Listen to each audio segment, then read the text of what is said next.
Welcome to the My Business Podcast, where we sit down with local businesses and we talk about who they are, where they come from, and what inspires them to be in business.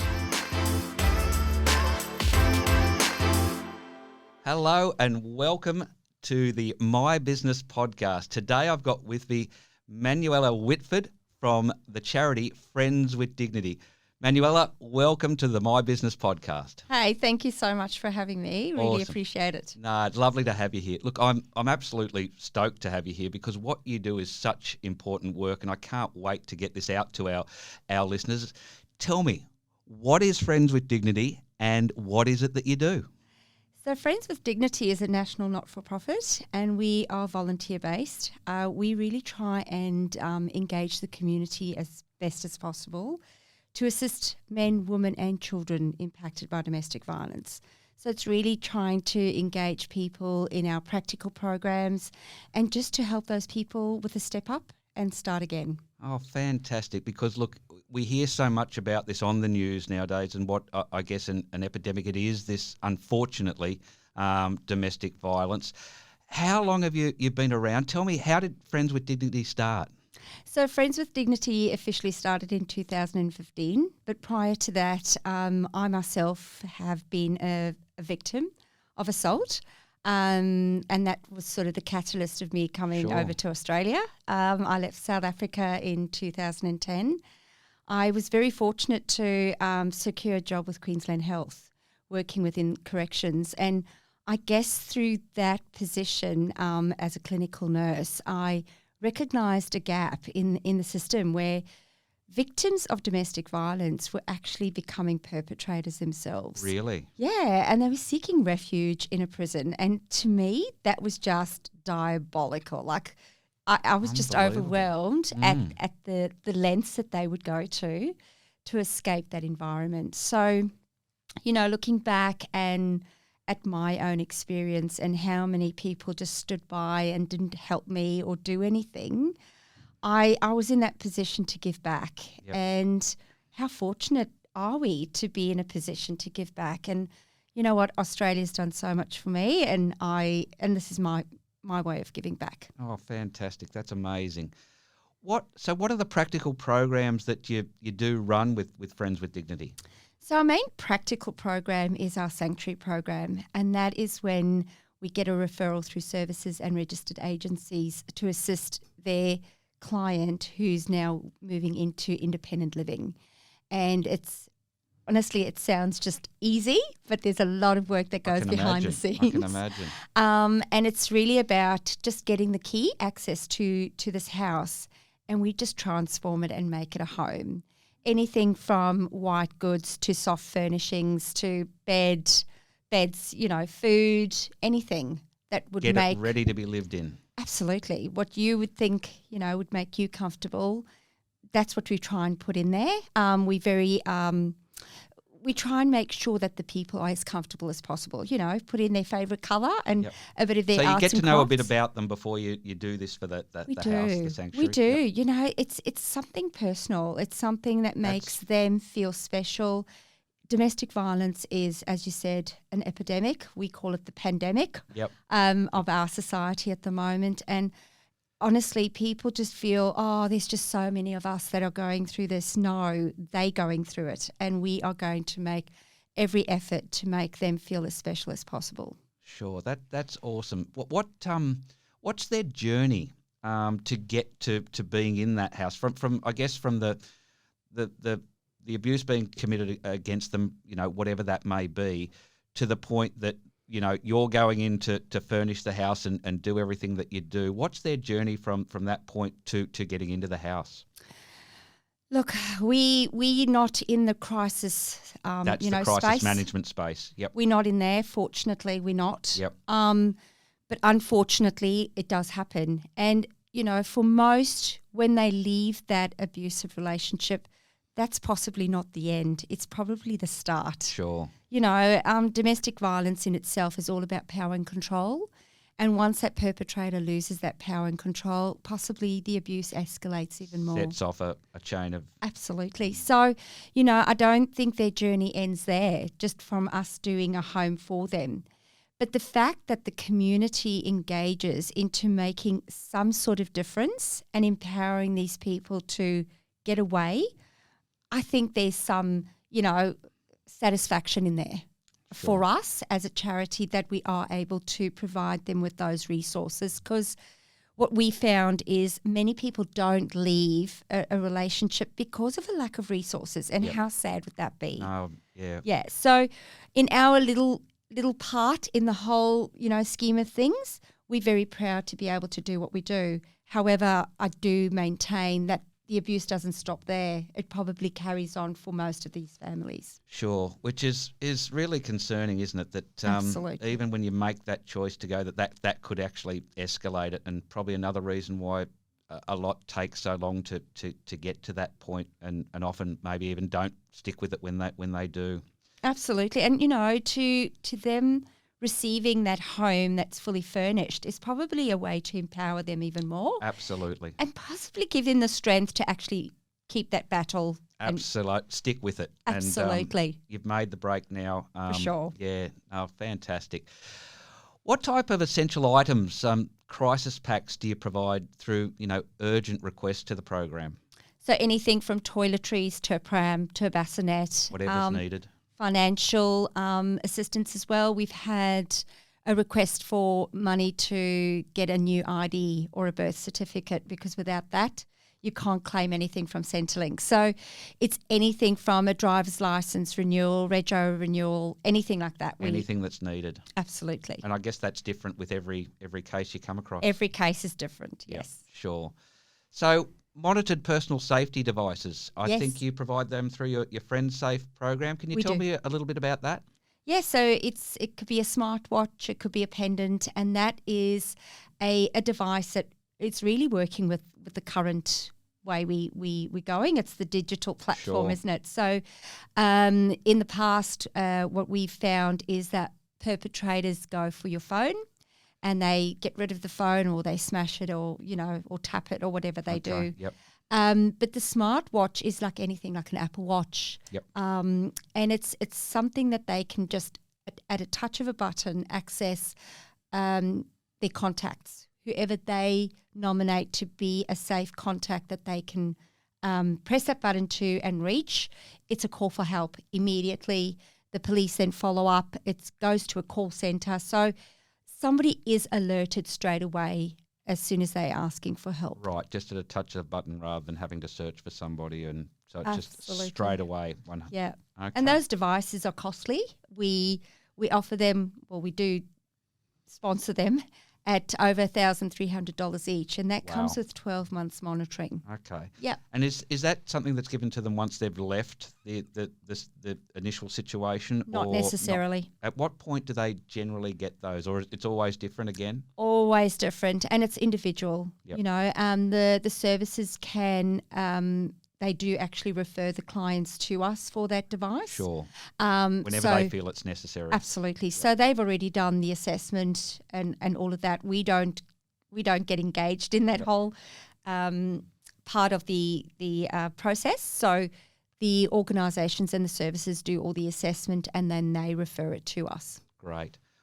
What's your Little Friends program? Tell me about that. Oh, the Little Friends, supporting the next generation. That's what it's all about. Yep.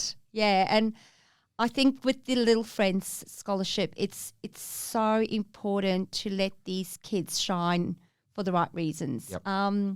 Domestic violence is isolating already, and to isolate these children further, it's debilitating. And because of a lack of a resource again, Yep. and mostly financial, it's sad that these children would not participate in a camp, or go and have the same books as another child. So just not getting the same experience as someone. No, and children situation. don't have that deep understanding that mum or dad can't afford, a brand new school bag or, the school pack or whatever it is. And then they feel different anyway at school. So we want to make them feel as special as any other child.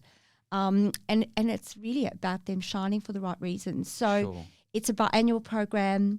We offer up to $500 per child, and that's for educational and extracurricular activities. So, yeah, we want our next generation to shine, and you know what? It may be our next Prime Minister or our next teacher or nurse. Absolutely. You never know. Absolutely. Look, what a cracking idea, and again, looking after the entire family that we often forget. That the kids are. It affects so many people. Yeah. When this violence takes place, and it's fantastic to see you covering every angle. We're trying. How do you collaborate with local refuges and crisis centres? So they are our referral source. So Sure. we rely on them to refer their clients onto us. Like I say, we don't get involved in that coalface or the crisis area. We rely on the services to then identify who is ready for what we're about to provide them. Yeah. Being that you provide so many different things, it's working out what they need and how and where you fit in. Absolutely, because I personally believe that the Sanctuary program can be overwhelming in itself, and some people may not be ready for what they're about to receive. Most haven't owned their own things in a very long time. So to walk into a home with a new fridge, a new washing machine, brand new appliances, just beautiful. It's probably overwhelming for them. It can be, and who knows, it may trigger them or whatever it is, and we don't want to do that. No. So the services and the refuges identify who's ready to get that. Oh, fantastic. Yeah. Now, charities like yours and most charities, you can't do it without volunteers. Never. Talk to me about volunteers and how individuals can get involved, what is involved, and even some challenges you do have with volunteers. I'm sure it's a big part of what you have to manage. Absolutely. Let me tell you, our volunteers are our biggest asset. We wouldn't be able to do what we do without the volunteers. Their passion, their absolute dedication to make a difference you just can't put a value to that.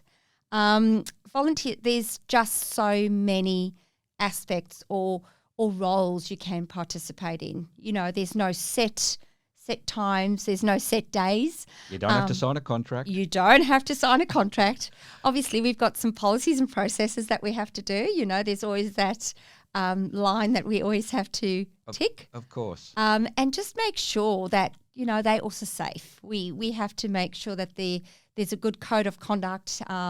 There's a confidentiality clause that we have to really be mindful of as well. We are dealing with sensitive information at times. So it's really induction and onboarding of those volunteers that really has to take place. Most of the volunteers we know personally. Yep. We are growing, so we don't have access to see all the volunteers that we'd like to. But being local on the Gold Coast, I do meet a lot of them locally and in Brisbane. But the ones in WA and Newcastle, Sydney, and now Melbourne, it's mostly over FaceTime or over a Zoom call. But honestly, volunteers we wouldn't be able to do because they are our voice. They advocate for us. They are true ambassadors of what we do. And they're the ones we out just there need more on of the them. ground doing what you need to do. You say it's wide and varied what your volunteers can do for you. But Yes. what would be some of the more common things that the volunteers actually do for Friends with Dignity? So some are administration. Others help us with donations. Others are a drop-off point. Some just like to do community engagement work, participating in our drives, and really trying to push out what we do and how we do it, engaging other volunteers, education, and just being a mentor is an amazing thing. We also rely on some brawn, so anybody with some muscle that can help us pick up some furniture, we would love to hear from you.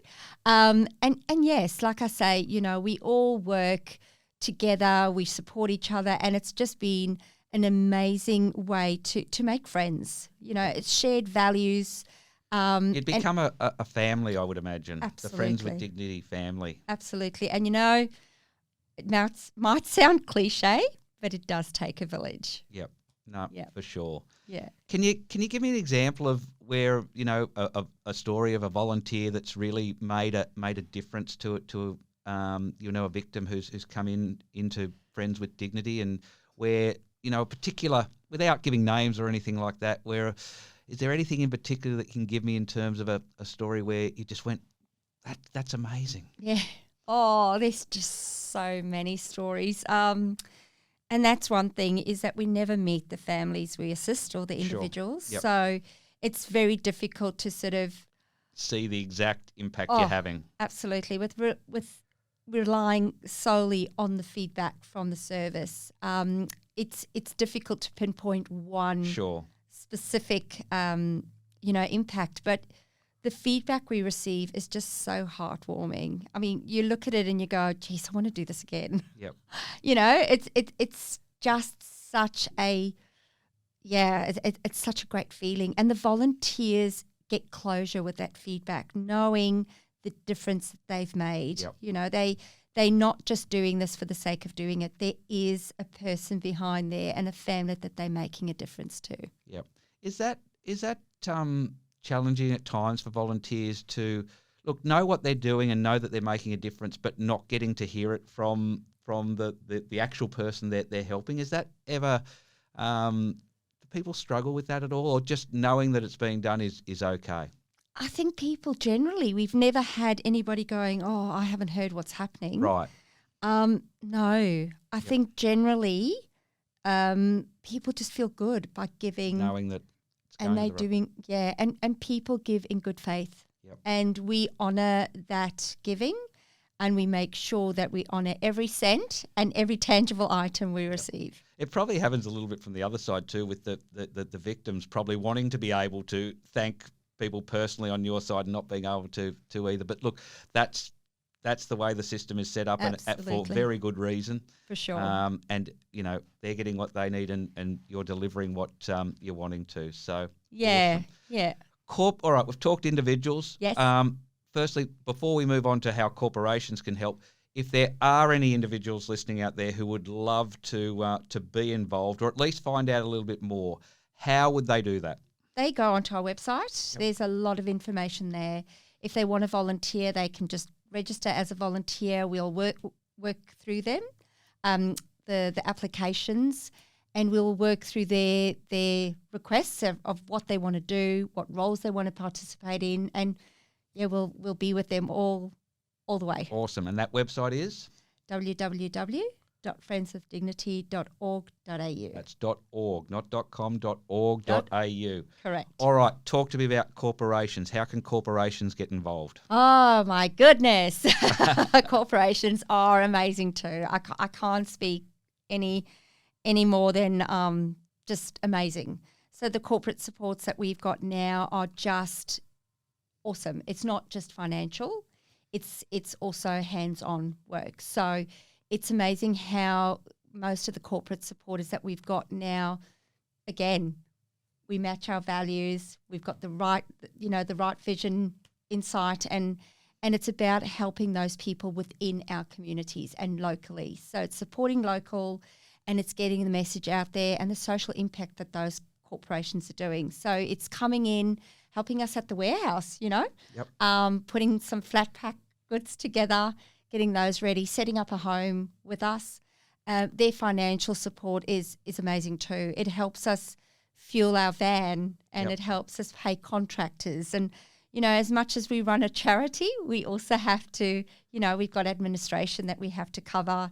We've got rent that we have to cover, fuel that we have to cover. So, yes, there are expenses there, and the corporate supports help us. Okay, so it could come in, I guess, three ways: goods, services, or donations. Absolutely. Excellent. There's probably listeners out there. This is a question that comes up, I guess, with any charity. But what steps do Friends with Dignity take to ensure the funds raised through sponsorship or donations are utilised in the most, impactful way and get to where everyone wants them to be? Well, we've got a good leadership team. We've got a good board and a great financial manager. So we make sure we get audited. We make sure that we, the incoming funds go directly where they need to go. So it's making sure that we've got those processes that are really, streamlined and we honour every fund that comes in, and we provide tax receipts if they do need them, and we also thank every single donor that donates to us. So it's, I'm very honoured and very privileged to be in this space, to be a witness of the generosity out there. And, we make every cent count. Excellent. And do you have fundraising events? Do you put on, events? How does that all fit together? Yeah, our events are amazing. We've got a great events coordinator. Event Society have partnered with us for the last 3 years, and I can't speak highly enough of Jacinda and her team. And we put on a good ball and a high tea. So they happen throughout the year. We do try and focus on May as Domestic and Family Violence Awareness Month, but everything is happening in May, so we're trying to spread it out through the year. Our next event is our Little Friends Giving Day. Okay. And we're looking for a matching sponsor. So if anybody's out there, we'd love to hear from you. And that's really focused on our Little Friends scholarships, because the more funding we can get for them, the more $500 we can give per child. Fantastic. Look, we're almost out of time, Manuela, but look, I'm just absolutely blown away by what you're doing out there, and Thank you. What the services and everything that you provide for these victims of domestic violence, which, as we said, is an epidemic or a pandemic. Yes. That hopefully can be managed and stopped and reduced over time with the programs that are out there at the crisis phase at law enforcement level. And we'd implore anyone listening out there who's in that situation to seek help through the channels that are out there. But I guess from our point today, I want to implore anyone listening, whether you be an individual or a corporation, the work that Manuela does and what they provide to these victims is outstanding. And please get involved. Please get in there, help any way you can with time, goods, services, or donations. Again, what is that website? Where will they get in touch with you, Manuela? So www.friendswithdignity.org.au. All the information is there. Look, get involved. We are one of the most giving countries out there when it comes to charity and volunteering. And this is one of the best services going around. So please get involved. But excuse me, thanks, Manuela, for coming in. Really enjoyed our chat, and look, hopefully we get a lot of listeners coming forward and giving you a hand. Hope so too. But thanks again to you and your team for having me here today. And I look forward to working with you and making a difference. Thank you. Thanks. Bye-bye. Thanks for listening to the My Business Podcast. If you want to be on our podcast, please reach out to the team on all our socials at mybusiness.pod.